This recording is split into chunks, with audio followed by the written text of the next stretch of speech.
지피지기면 백전백승이라는 말은 좀 잘못된 말이다라는 거 알고 계시죠?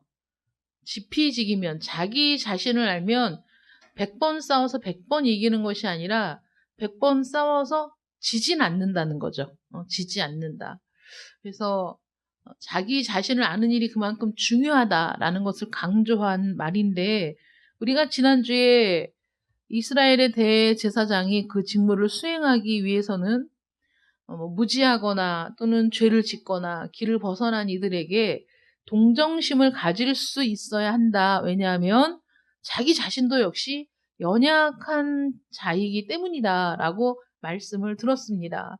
그래서 자기 자신이 연약한 자임을 아는 사람, 자기 역시 하나님의 긍휼과 도우심이 필요하다는 것을 기억하는 사람은 다른 사람을 향해 그의 연약함을 긍휼히 여길 수밖에 없는 거죠. 대제사장이 자기에게 주어진 직무를 잘 감당하려면 가장 우선되는 것이 그것이었다는 거예요. 내가 누구인가? 나는 어떤 사람인가? 나는 참 연약한 자로구나. 나는 하나님의 은혜가 아니면 여기 설 수 없는 사람이구나. 나는 하나님의 은혜가 필요한 사람이구나 라는 것을 늘 기억하고 깨닫고 알고 있을 때, 그때 정말 그 마음이 가지 않는 사람에게도 마음을 주고, 또 인간적으로 정말 긍휼히 여기고 싶지 않은 사람이라고 하더라도 긍휼히 여기며 판결을 굽게 하지 않고 정의로운 그 정의를 행하는 그런 제사장이 될 수 있다는 것이죠. 그리고 자기 자신이 죽을 수밖에 없는 존재라는 사실을 깨닫게 될 때, 그럴 때 더욱 하나님을 의지하는 그런 존재가 되는 거 아니겠습니까? 자기 자신을 알지 못하는 자들이 부리는 교만과 만용은 많은 사람에게 해악을 끼치게 되더라고요. 요즘에 나는 신이다라는 그 다큐멘터리식의 영화인 줄 알았더니 드라마처럼 제작이 몇 부작으로 제작이 되었더라고요. 제가 그 1화를 봤는데 정말 너무 많은 사람들이 또 그 명문대에 다니는 사람들, 그래서 웬만한 대학에 다니는 사람은 명함을 내밀 수도 없었다라고 고백하는 그런 많은 그 유능한 젊은이들이 그렇게 이단에 빠져서 자신의 인생을 망치고, 또 그것이 옳은 줄 알아서 그렇게 자기 자신의 젊음과 열정을 소진하는 그 모습을 바라보면서 굉장히 많이 안타까웠어요. 그 본인들도 피해를 입지만 그들이 속해 있는 가정도 무너지고 부모 자식 간의 관계도 깨어지고, 또 그 모든 걸 감수하면서 그것이 진리인 줄 알아서 따라갔던 그 사람들, 뒤늦게 후회를 해도 지나간 인생을 돌이킬 수 없다는 사실에 고통받는 사람들. 저도 개인적으로 알고 도움을 주었던 한 자매가 있는데, 그 자매는 거기에서 10년 동안을 거기에서 지내다가 나중에 나왔지만 그 정신적으로 너무 많이 피폐해져 있어서 정신적인 질환까지 와 있는 상태여서 그걸 치료하지 않고서는 회복할 수가 없는 그런 상태에 빠져서 속에서부터 올라오는 분노를 막 주체할 수 없어서 고통스러워하는 그런 자매를 만나서, 다른 그 집에도 들어갈 수 없고 부모도 용서하지 않고 자매들도 얼굴을 보려고 하지 않고, 그래서 어떻게 살아야 할지 너무 막막한 그 자매를 다른 이제 목사님께 연결을 해드려서 거기서 숙식을 해결할 수 있도록 그렇게 도와준 적이 있는데 정말 마음이 아프더라고요. 우리가 지난주에 들었던 아론의 계보를 따르는 인간인 그 대제사장의 그 한계, 그 연약함.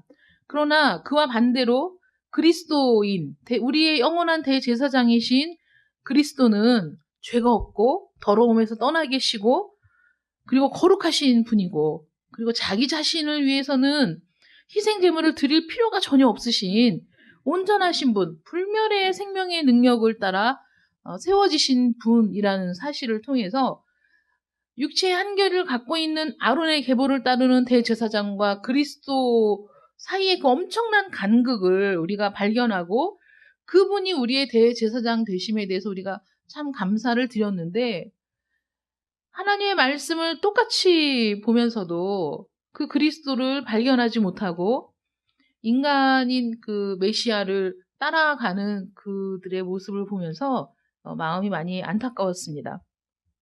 우리는 그런 오류를 범하면 안 되겠죠. 정말 정확하게 깨닫고 정말 그 예수 그리스도가 어떤 분인지를 분명히 알고 그래서 그분을 따르는 진리를 따르는 그런 여러분들이 되시기를 축원합니다. 오늘도 우리가 다 함께 예배를 시작하게 된 것, 여러분들이 다 예배가 시작되기 전에 들어와서 예배에 함께 참여하게 된 오늘이 참 역사적인 날 아니겠습니까? 너무 감사하고 마음의 기쁨이 참 가득한데 우리 매주의 예배가 이렇게 준비된 예배자로서 하나님 앞에 예배할 수 있는 우리 오직 예수 교회가 되기를 바랍니다. 그래서 오늘 이어서 정말 오늘이야말로 이 대제사장의 예복을 한번 생각하면서 대제사장의 예복이 어떻게 예수 그리스도를 드러내고 있는지를 한번 살펴보려고 합니다. 대제사장의 예복에 대해서 오늘 말씀이 쭉 본문 말씀이 나와 있는데 아론의 거룩한 예복은 영광과 아름다움을 위한 것으로서 대제사장의 인격에 위엄을 더하고 그 지위에 어울리는 복장이 되었습니다. 이것은 그리스도의 완전함을 예표하는 그런 의복이었는데 출애굽기 28장 2절에 보면 내 형 아론을 위하여 거룩한 옷을 지어 영화롭고 아름답게 할지니 라고 기록되어 있고 레위기 16장 4절에 보면 거룩한 세마포 속옷을 입으며 세마포 속바지를 몸에 입고 세마포 띠를 띠며 세마포 관을 쓸지니 이것들은 거룩한 옷이라. 그래서 이때 레위기 16장 4절에 묘사된 이 옷은 대속죄일에 대제사장이 입는 옷이고 출애굽기 28장 2절에서부터 오늘 읽은 본문에 쭉 나오는 그 묘사는 대제사장이 영화롭고 아름답게 보이는 그리스도의 영광을 나타내는 그 의복이었던 겁니다. 그래서 이 대제사장을 위해 그렇게 그 두 종류의 옷이 있었다라는 것을 알고 계시고요. 오늘은 매년 속죄일에 입었던 옷이 아니라 지금 오늘 본문에 기록된 그 옷들에 대해서 한번 살펴보겠습니다. 영화롭고 아름다웠던 아론의 예복이 정확히 숫자상으로는 7개였습니다. 출애굽기 28장 4절에 보면 그들이 지을 옷은 이러하니 곧 흉패와 에봇과 겉옷과 반포 속옷과 관과 띠라 이렇게 되어 있어요. 그래서 여기에서 보면 6개거든요. 흉패와 에봇과 겉옷과 반포 속옷과 관과 띠 이 6개의 한 가지가 뭐냐면 여호와께 성결이라는 말이 새겨진 그래서 관에 전면에 부착할 수 있는 순금으로 만든 패가 하나 더 추가가 되는 거죠. 그래서 7개라고 우리가 볼 수가 있습니다.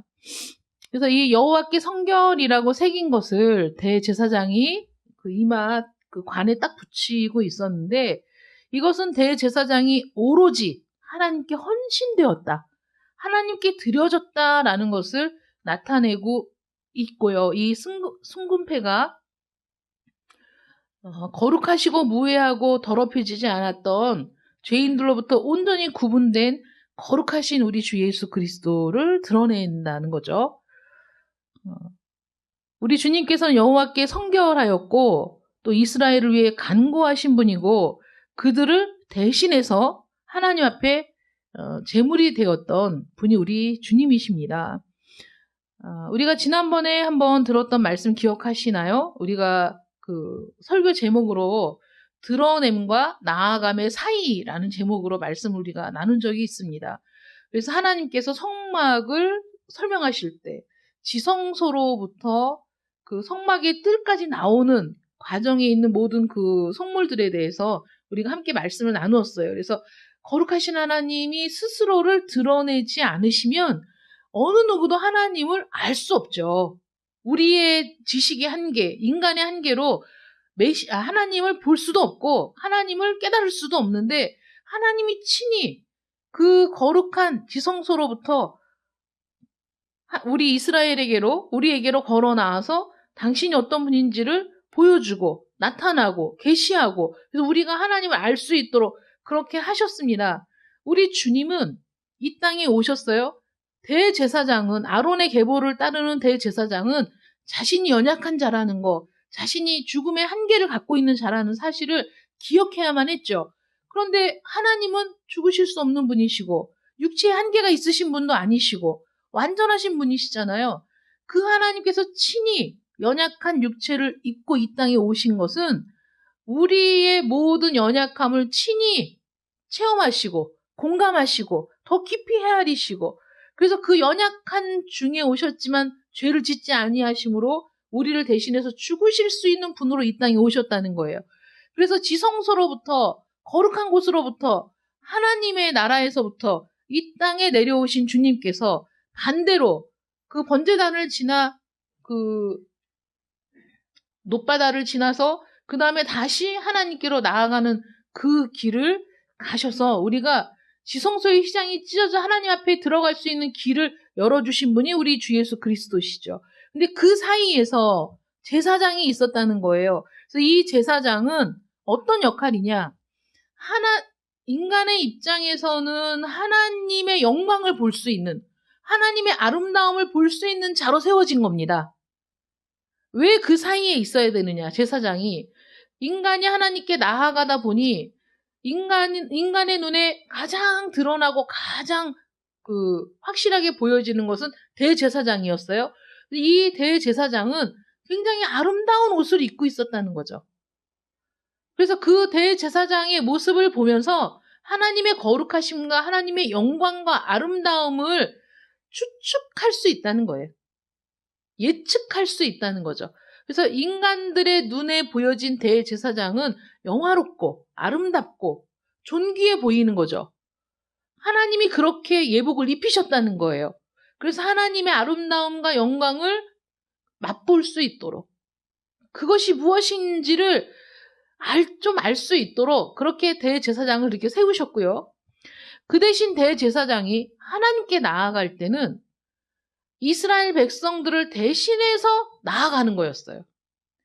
그래서 우리의 입장에서는 하나님의 아름다움과 영광을 볼 수 있는 존재로 세우셨고 하나님의 위엄을 드러낼 자로 세우셨고 그 다음에 하나님의 입장에서는 이스라엘 백성들의 죄와 연약함과 한식을 대신하여 하나님께 나아오는 자로 그래서 지성소와 또 그 외의 모든 성물을 설명하는 사이에 이 대제사장에 대한 설명이 들어있을 수밖에 없다.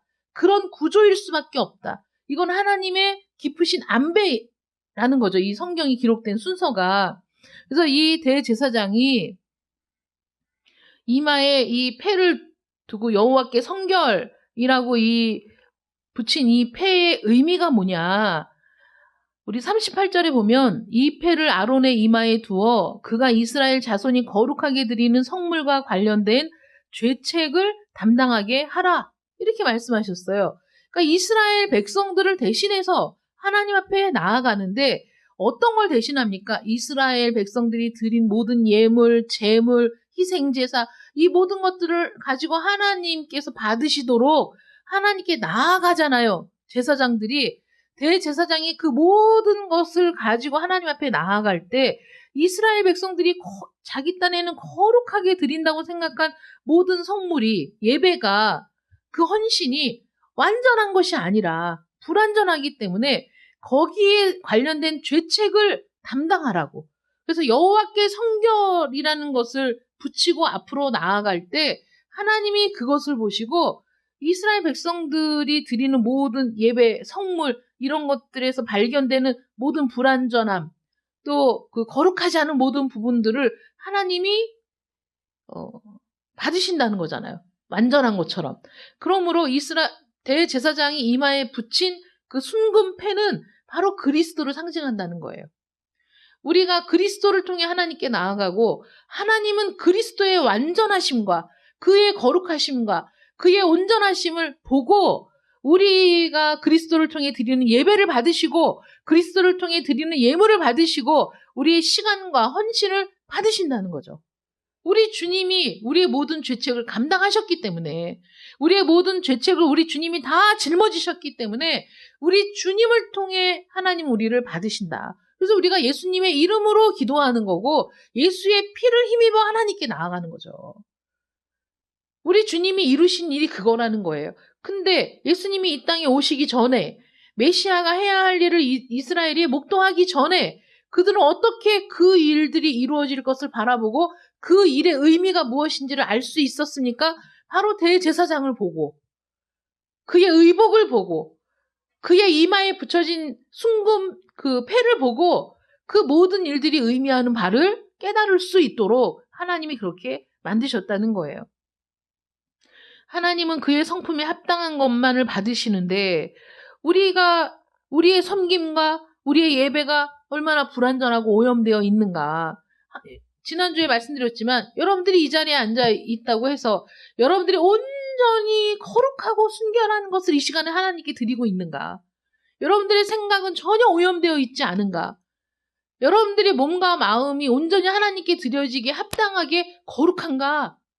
그럼 우리는 그렇지 않잖아요. 그러니까 교회에 왔을 때 우리가 하나님 앞에 묵도하면서 우리의 죄를 고백하고 왜 우리가 그 교회에 나왔을 때 묵도하면서 먼저 우리의 죄를 고백해야 하는가? 우리는 죄인이니까 거룩하지 않으니까 거룩하지 않은 자가 하나님께 나아갈 수가 없는 거죠. 그래서 우리가 주님을 의지해서 하나님께 나아가지만 그래도 나의 모든 죄악을 나의 모든 허물을 하나님 앞에 대면하고자 할 때 그것이 우리 마음에 걸릴 수밖에 없는 거예요.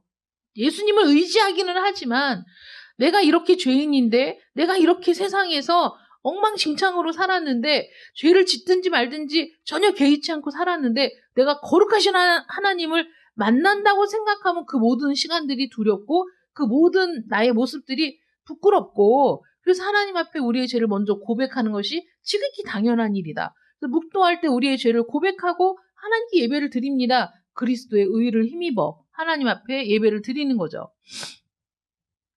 그래서 우리 하나님께서는 예수님을 통해 드려진 우리의 예배를 받으신다. 그러니까 이스라엘 백성들이 하나님께 나아갈 때 희생 제물을 가지고 나아가는데 그것이 완전해서 하나님이 받으시는 거냐? 아니라는 거죠. 대제사장이 그 의복과 여호와께 성결이라는 그 순금패를 붙이고 그가 최선을 다해 지극히 겸손한 마음으로 하나님을 섬기며 이 이스라엘 백성들의 죄를 하나님께서 용서해 주시기를 간구하며 하나님 앞에 나아갈 때 하나님이 그것을 통해 받으시는 거지 우리의 예배가 완전해서 우리가 드리는 제물이 완전해서는 아니었다는 것이죠. 그 다음에 대제사장의 의복 중에 가장 많이 눈에 띄는 것이 에봇이라는 거예요. 에봇이 뭐냐면 겉옷 위에 걸치는 조끼와 같은 형태, 그러니까 앞치마와 같은 형태죠. 그래서 그 앞뒤로 있는 앞치마 생각해 보시면 아실 거예요. 그래서 어깨 끈으로 연결이 되어서 그 다음에 허리띠로 묶는 형태의 그 에봇이 굉장히 아름답고 화려하게 지어졌어요. 금실이라는 게 그 금을 얇게 두드려서 펴서 그것을 가늘게 이렇게 잘라내서 그것을 섞어서 에봇을 짜는 겁니다. 그래서 금실, 청색, 자색, 홍색실, 가늘게 꼰 배실로 정교하게 짜서 지었습니다. 그래서 이 청색, 자색, 홍색실과 가늘게 꼰 배실로 무엇을 만들었죠? 휘장을 만들고 덮개를 만들고 성막을 만들 때, 성소를 만들 때 쓰여졌던 이 재료를 가지고 대제사장의 에봇을 만들었습니다. 거기에다가 어깨에는 호마노라는 보석, 2개의 보석을 각각 어깨에다 붙였는데 이 어깨에 붙인 호마노에 각각 여섯 지파 이스라엘 아들들의 이름. 그래서 6지파와 6지파의 이름을 새겨서 어깨에 붙였어요.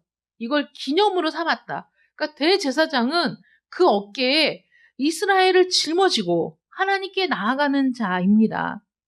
어깨는 힘의 장소이기 때문에 그리스도의 권능이 그의 백성들을 위해 개입하고 계신다. 그래서 그게 우리의 힘이 아니라 하나님의 능력으로 보호하심을 받는 그분의 힘으로, 그분의 인내로.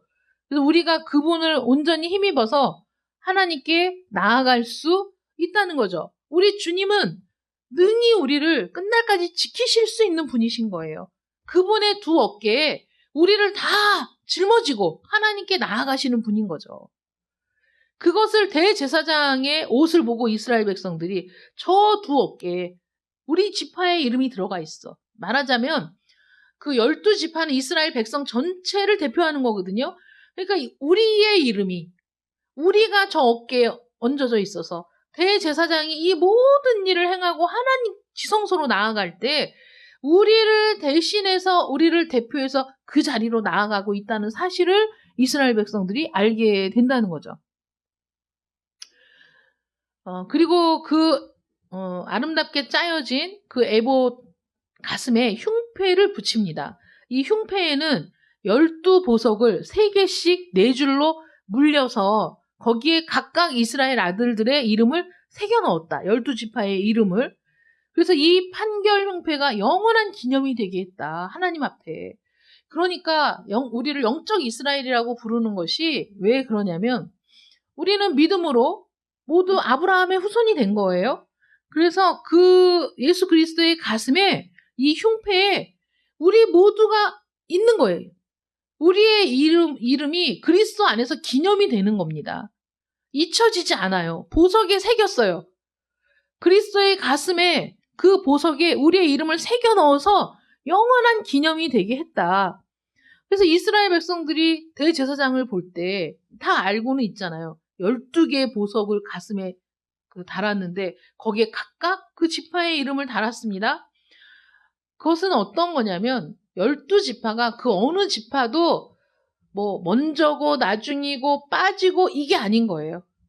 전체가 고르게 모두가 그 안에 다 들어있는 거죠. 그래서 이스라엘 백성들이 하나님 앞에 나아갈 때 그 모두는 그 대제사장의 가슴에 이 판결 흉패 안에 보석 안에 다 담겨 있어서 가슴으로 그들을 안고 하나님께 나아가는 그것이 대제사장의 사역이었다는 거죠. 그럼 우리 주님께서 정말 우리 그리스도 안에 있는 모든 자들을 마음에 품고 그들이 영원한 기념이 되게 하시려고 우리 주님이 우리를 대신해서 죽으시고 지금도 여전히 우리 주님은 우리 앞에서 우리를 위해 친히 간구하시는 분이시죠. 그래서 이 에봇은 사실은 흉패를 붙이기 위한 그런 옷이었던 거고요. 그 다음에 이 에봇 밑에는 겉옷이 있었습니다. 겉옷. 근데 우리는 옷을 입을 때 속옷을 입고 바지를 입고 외투를 걸치고 그 다음에 뭐 앞치마를 두르고 이 순서로 옷을 입는데 지금 하나님께서는 그 다음에 에봇을 설명하시면서 거기에 붙여진 2 어깨 호마노에 이스라엘 12지파의 이름, 그 다음에 가슴에 12지파의 이름, 사실은 그것을 부착하기 위해 에봇을 만든 것처럼 보여지고 그 에봇을 걸치기 위한 겉옷인 것처럼 보여지는 거죠. 하나님의 은혜의 순서가. 그래서 그 겉옷은 청색으로 만들어졌어요. 그리고 그 옷 가장자리 이 아랫부분에 돌아가면서 청색, 자색, 홍색 실로 성류를 수놓고 그 다음에 금방울을 간격을 두어서 달아가지고 이게 봤을 때 금방울과 금방울 사이에 수놓아진 성류가 보이게. 그래서 한 금방울 한 성류, 한 금방울 한 성류 이렇게 되어 있어서 대제사장이 성소에서 일을 보기 위해 대속제일에 들어갈 때 움직일 때 그 금방울에서 소리가 나고 그 안에서도 소리가 나는 거죠. 그가 들어갈 때 나올 때 그 소리가 들려야 되는 거예요.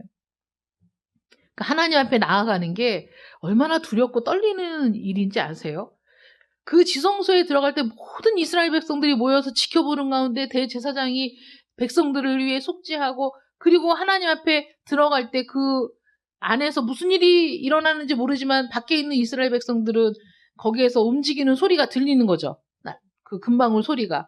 그 금방울 소리가 가까워지면 이제 대제사장이 나오는 거죠. 그런 일들을 보면서 그들이 가슴을 졸이며 자신들이 드린 그 희생이, 자신들의 그 회개가 하나님께 받아들여졌는가, 연락되어졌는가, 가슴을 졸이고 있는 그 순간을 우리가 생각해 볼 수 있는데, 대제사장의 옷이 이렇게 청색으로 되어 있는 것은 하늘의 색깔인 거죠. 청색이. 그래서 지금 우리의 대제사장이신 예수님이 어디에서 일하고 계시느냐? 하늘에서 일하고 계신다는 것을 보여주시고, 우리 그리스도께서는 하늘의 제사장, 천상적인 제사장인 거죠. 우리들은 하늘의 소명에 참여한 자들이고, 우리의 시민권은 어디 있다고요? 하늘에. 우리의 시민권은 하늘에 있어요. 우리의 유업은 어디에 있습니까? 하늘에. 이 땅에서 누리는 게 아니고, 이 땅에 있는 것들은 다 지나가는 것이고, 다 쓰러지는 것이고, 시간이 지나면 다 퇴색되는 것이고, 하늘에 있는 것은 영원토록 변하지도 않고, 거기는 좀도 없고 동록도 없고. 그래서 우리의 성경이 우리가 그곳에 예물을 드리면, 하나님께 예물을 드리면, 그거는 썩지도 않고 후패하지도 않고 없어지지도 않고 도둑질을 할 수도 없는. 그래서 우리 재물이 있는 곳에 우리의 마음이 있다. 우리가 시간을 드리고 마음을 드리고 우리의 예물을 드린 곳에 우리 마음이 있을 수밖에 없다는 거죠. 그래서 이단에 빠진 사람들이 거기서 나오기가 어려워요. 왜냐하면 그게 진짜인 줄 알고 자기의 시간을 들이고 물질을 들이고 자기 정성을 들이고 모든 걸 다 했거든. 거기에 1년, 2년, 10년, 20년 했는데 나올 수 있겠어요? 자기의 삶에, 자기의 시간에, 자기의 노력에 늘 그 모든 것들에 대한 합리화를 하기 때문에 거기에서 빠져나오기가 쉽지가 않은 겁니다. 그 다음에 반포속옷. 이 반포속옷은 수놓은 천으로 만든 속옷이라는 의미예요. 그러니까 세마포 속옷이 아니라 반포 속옷. 그래서 수를 놓은 그 속옷이고요. 그 다음에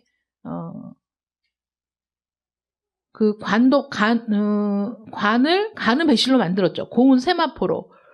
그 다음에 이 대제사장이 머리에 관을 쓴 그것은 하나님께 굴복한다는 의미인 거예요. 내 머리에 무언가를 쓴다는 건 어떤 권위에 순종한다라는 의미가 있거든요. 그래서 그 관을 쓴 것은 하나님께 굴복한다, 하나님의 명령에 순종한다, 순복한다, 이것을 말씀하고 있습니다. 제가 금요일에 어떤 분을 만났어요. 우리 교회에 오고 싶다고 해서 만났는데, 제가 목사가 되어 일을 하다 보니 만나겠다는 사람을 안 만날 수가 없어요. 교회로 오겠다고 하면 안 만날 수가 없어요. 그래서 제가 생각을 했어요. 하나님, 우리 교회 성도도 아닌데 다른 교회 다니는 성도를 제가 이렇게 만나고 시간을 보내고 하는 게 무슨 의미가 있을까요? 그랬는데 이번에 이제 금요일에 오신 분이 이야기를 나누고 식사를 하고 이렇게 하면서 대화 중에 성령의 역사가 있는 거예요. 어떤 거냐면, 사람이 자기 일을 자기가 잘 알 것 같잖아요? 근데 자기의 상황과 자기의 현실과 자기가 지금 어떻게 해야 되는지를 모를 때가 참 많아요. 맨날 모른다는 게 아니라 어떤 그 중요한 상황에서 눈이 가리워져 있을 때도 있고 그것을 보지 못할 때도 있고, 그런데 자기가 왜 그럴 수밖에 없는지에 대해서 언제나 합리화시켜요. 그리고 자기의 결정이 옳다고 생각하는 거예요. 내가 이런 결정을 하는 것이 옳다. 나는 이럴 수밖에 없다. 그래서 그분은, 담임 목사님이 5년 전부터 권사 임직을 받으라고 권유를 하셨는데 이분이 계속 5년 동안을 해마다 거절을 했다는 거예요. 안 됩니다. 제 상황이 안 됩니다. 못합니다. 이렇게 하면 하겠습니다. 그러니까 못합니다, 못합니다, 못합니다. 근데 작년에는 목사님이 타당한 이유를 대보라고 그렇게 말씀하셨대요. 타당한 이유를 대봐라. 그래서, 그 자녀 문제 때문에 그 아이가 독립을 해서 나가든지, 뭐, 그러기 전에는 저는 뭐, 못합니다. 이렇게 얘기를 했다는 거예요. 저는 그냥 집사로 충성할게요. 이렇게 얘기를 했대요. 근데 그 얘기를 들으면서 순간적으로 하나님이 그 성령의 감동을 주셔서 그분한테 강력하게 말이 나가는 거예요. 강하게. 집사님은 그게 최선이라고 생각하고 잘 결정한 일이라고 생각할지 모르지만 잘못하고 있다고. 지금 집사님이 권사가 되면 얼마나 놀랍고 대단한 일을 하게 된다고 생각하냐고. 지금 하고 있는 일을 그대로 하게 되는 거다. 지금 권사님이 맡은 일을 그대로 하게 되는 거고, 지금 집사님이 하는 일들을 어차피 맡아서 또 그대로 해야 되는 거다. 그러면 권사라는 직분이 왜 필요하냐? 그거는 담임 목사님이 아마, 그냥 무슨 일을 하다가 언뜻 생각이 나서, 집사님, 이번에 권사임직 받지? 이렇게 얘기하는 담임 목사는 한 사람도 없다. 어떤 직분자를 세우기 위해서는 굉장히 고민하고, 기도하고, 그리고 생각하고, 심사숙고해서 그렇게 결정을 하는 거다. 그럼 담임 목사님이 당신에게 주어진 이 성도들을 위해서 늘 기도할 때, 하나님께 기도하고 결정했는데, 집사님이 지금 한 번도 아니고 두 번도 아니고, 5년을 내리 그렇게 거절을 하는 것이 그게 옳은 일이냐? 그렇지 않다. 뭐 할 수 없는 상황인 것처럼 느껴지지만 왜 할 수 없는 상황인 것을 하나님께 맡기지 않느냐? 그러면서 그 순간에 찬양이 딱 생각나는 거예요. 무거운 짐을 나 홀로 지고 견디다 못해 쓰러질 때. 우리는 늘 그러거든. 나는 믿음이 좋은 것 같아. 나는 하나님을 잘 믿는 것 같아. 아니, 천만의 말씀이라고요. 무거운 짐을 나 홀로 지고, 무거워 죽겠지. 힘들어 죽겠지. 아무것도 안 보이지. 정말 어떤 것에도 내 마음을 둘 데가 없고, 나 혼자인 것 같고, 외로운 것 같고, 자식도 나 혼자 기른 것 같고, 이런 생각이 아주 죽을 것 같죠. 그러니까 더 이상 나는 아무것도 못한다고 생각을 하지만, 그런데 누가 하나님이 그렇게 살랬어요?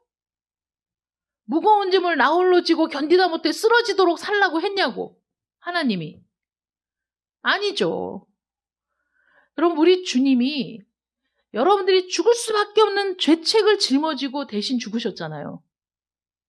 여러분들이 져야 할 십자가를 주님이 대신 지시지 않았습니까?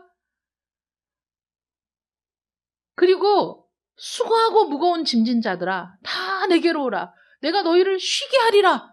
말씀하셨어요. 그런데 그렇게 열심히 충성한다. 그렇게 믿음이 좋다.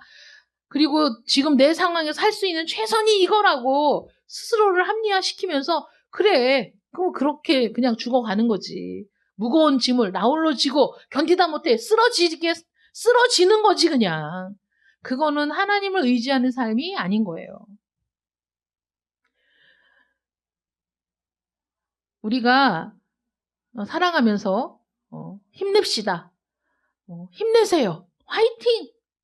이렇게 말하는 걸 보고 어떤 분이 왜 우리 인생은 이렇게 고달프게 힘을 내야지 살아갈 수 있지? 왜 화이팅 해야 살 수 있는 걸까? 이런 거 없이 힘을 내지 않아도 살 수 있으면 얼마나 좋아? 이렇게 얘기하는 글을 쓴 분을 보고 제가 이거 참 역설적이네. 이런 식으로는 생각을 한 번도 안 해봤는데 라고 생각은 했어요. 근데 제가 그분하고 대화하면서 그 얘기를 해줬어요. 내가 그렇게 생각했는데 내가 가만히 생각해 보니까 그게 아니야. 하나님도 우리에게 힘을 내라고 말씀하셔. 내가 함께 하지 않니? 내가 너와 함께 할게. 강해라, 담대해라, 두려워하지 말아라. 왜 그렇게 말씀하시겠어요? 강하고 담대하고 두려워하지 않아야 앞으로 나갈 수 있는 거거든요. 그래야 승리할 수 있거든요. 그래야 이겨낼 수 있거든요. 이 세상이 그렇게 호락호락한 게 아니에요. 이 세상이 그렇게 만만한 게 아닙니다. 힘내지 않고 살아갈 수 있는 세상이 아닌 거예요. 힘내지 않고 화이팅하지 않고 다시 심기일전하지 않으면 그러면 그냥 이 세상에서 도태되는 거고 이 세상에서 죄와 싸워 승리할 여력이 전혀 없는 자들이 되는 겁니다. 그래서 하나님께서 여호와를 앙망하는 자는 독수리와 같이 새 힘을 얻어 지치지 않아 피곤하지 않아 이런 말씀이 왜 있겠어요. 하나님을 의지하고 여호와를 앙망하며 독수리같이 새 힘을 얻어 날아올라 힘차게 내가 너와 함께 할게. 내가 너의 짐을 대신 질게. 내가 너에게 강하고 담대한 마음을 줄게. 강해라, 담대해라, 두려워하지 마. 이길 수 있어. 나아갈 수 있어. 승리할 수 있어. 이렇게 말씀하시는 분이 우리 하나님이신 거죠. 그런데 그 하나님은 전혀 의지하지 않으면서 무거운 짐을 나 홀로 지고 심파 찍는 거죠. 이제 눈물 줄줄 흘리면서 무거운 짐을 나 홀로 지고 견디다 못해 쓰러질 때 불쌍히 여겨 구원해 줄리 우리 주 예수 그리스도시지만 언제까지 그렇게 살 거냐고요. 언제까지. 그러니까 자녀의 문제 하나님께 맡겨. 그 자녀와 묶여서 쌍으로 같이 거기에 끌려 들어가지 말고 하나님이 집사님을 사랑하고 그 아이도 사랑하시면 집사님은 집사님의 인생이 있고 길이 있고 그 아이에게도 그 아이의 인생이 있고 길이 있다. 하나님을 의지하고 맡겨라. 그리고 집사님이 앞으로 나아가야 집사님이 마음을 결단하고 앞으로 나아가야 그 집사님의 길도 열어주고 자녀의 길도 열어주는 거지. 같이 쌍으로 거기 묶여가지고 눈물 흘리고 근심하고 그렇게 있으면 뭐 누가 좋아해? 하나님이 좋아해? 사단이 좋아하겠지. 계속 그 상황을 연장시켜 가겠지. 힘들고 나아갈 길도 없고 피곤하고 지치고 하나님은 우리가 그렇게 패배자로 살길 원하지 않으신다는 거죠. 우리가 승리의 삶을 살게 하기 위해서 하나님의 영원한 진노를 피할 수 있도록 영생을 붙들게 하신 하나님의 그 은혜 그리고 우리를 그 은혜 영생을 붙들게 하신 그 은혜에 머물러 있는 것이 아니라 연약하여 실패를 하는 자신의 백성들을 위해 우리 하나님께서는 대제사장이신 예수님을 통해 우리의 모든 죄책을 짊어지게 하시고 우리의 연약을 짊어지게 하시고 그리고 하나님 앞에 우리가 나아갈 수 있는 길을 열어주셨으니 우리는 언제든지 하나님 앞에 나아가 우리의 모든 소원을 아뢰고 우리의 연약함을 고백하고 하나님을 의지하고 도우심을 요청할 수 있다는 사실을 여러분 잊지 마시길 바랍니다. 하나님이 우리에게 힘든 일이 없다고 하지 않으셨어요. 고난이 없다고도 하지 않으셨습니다. 하나님을 믿으면 모든 근심과 번민이 사라지고 오직 좋은 길만 우리에게 주어진다고 약속하지도 않으셨어요. 하나님은 오히려 우리의 인생에 좋은 일과 나쁜 일을 섞어두셔서 우리의 인생을 우리가 헤아리지 못하기 때문에 우리가 그런 연약한 존재임을 깨달아서 언제나 하나님을 의지하며 살아가는 존재로 우리를 이끄신다고요. 그러니까 전적으로 하나님을 의지하고 살아가는 겁니다. 전적으로 하나님을 의지하고 나의 삶을 맡기는 거예요. 그러니 여러분 힘을 내십시오. 하나님이 여러분들을 사랑하십니다. 그러니 여러분 담대하십시오. 하나님이 여러분들에게 강하고 담대할 수 있도록 여러분들을 붙들어 주신답니다. 무슨 염려가 있으신 거예요? 무슨 걱정이 있으신 거예요? 여러분들이 나가지 못하는 겁니다. 여러분들이 정체되어 있는 거예요. 여러분들이 머물러 있는 거예요. 여러분들의 믿음, 지금 그 상태로 머물러 있는 건 여러분 죄입니다. 그래서 나아가지 못하는 게 죄예요. 진보하지 못하는 게 죄입니다. 왜냐하면 하나님은 언제든지 나는 준비되어 있다라고 말씀하시거든요. 내가 너를 도와줄게. 내가 너와 함께 할게. 나는 임마누엘의 하나님이야. 너희와 함께 하는 하나님. 전능하신 하나님, 전지하신 하나님. 그리고 처음과 나중이 되신 하나님께서 나의 힘이 되어주신다고 말씀하시는데도 불구하고 여전히 패배감에 쩔어서 여전히 실패감에 쩔어서 그 자리에서 움직이지 못하는 그런 삶을 살고 계시다면 먼저 회개하시고 그 삶에서 벗어날 수 있도록 손을 내밀어 주시는 주님의 손을 붙드시는 여러분들 되시기를 축원합니다. 우리의 모든 필요를 채워주실 뿐만 아니라 거룩하고 의로운 하나님의 요구까지도 충족시켜 주시는 분이 우리 주님이시기 때문에 주님을 의지해서 앞으로 나아갈 수 있도록 지금도 항상 살아계셔서 우리를 위해 간구하시는 분, 우리 주 예수 그리스도를 의지하는 여러분들 되시기를 축원합니다. 기도하겠습니다. 사랑의 하나님 감사합니다. 우리가 무엇이간데 우리를 이토록 사랑하시고 우리가 무엇이간데 우리를 자녀로 불러주시며 우리의 연약함과 죄악에도 불구하고 우리를 기꺼이 용서하시겠다고 말씀해 주시는지 하나님의 은혜와 사랑을 생각할 때 우리가 감히 받을 수 없는 놀라운 은혜와 사랑임을 다시 한번 고백합니다. 우리를 불러주신 것도 감사한데 나는 임마누엘의 하나님이라 말씀하시고 우리가 동거하며 동행한다고 약속해 주시니 하나님, 그 하나님께서 우리와 함께 하심을 늘 기뻐하고 감사하면서 오늘도 하나님의 능력을 힘입어 힘을 내어 살아가는 저희들 되기를 원합니다. 강하고 담대하여 우리의 현실에 안주하는 것이 아니라 앞으로 나아가는 저희들 되기를 원합니다. 내 모든 삶의 무게를 나 홀로 짊어지고 있는 것이 아니라는 사실을 깨닫고 하나님께 내 모든 짐을 맡기는 자들이 되기를 원합니다. 하나님 우리와 함께하여 주셔서 하나님의 은혜 가운데 우리 믿음도 성장하게 하시고 우리 현실도 나아지게 하시고 우리에게 있는 모든 문제들도 주의 은혜로 해결될 수 있도록 도와주시고 그래서 우리의 믿음도 성장하고 우리의 마음도 성장하고 우리의 인격도 성장하여 하나님의 부르심에 합당한 자로 세워져가는 저희들 되게 하여 주시옵소서. 예수님의 이름으로 기도드립니다. 아멘.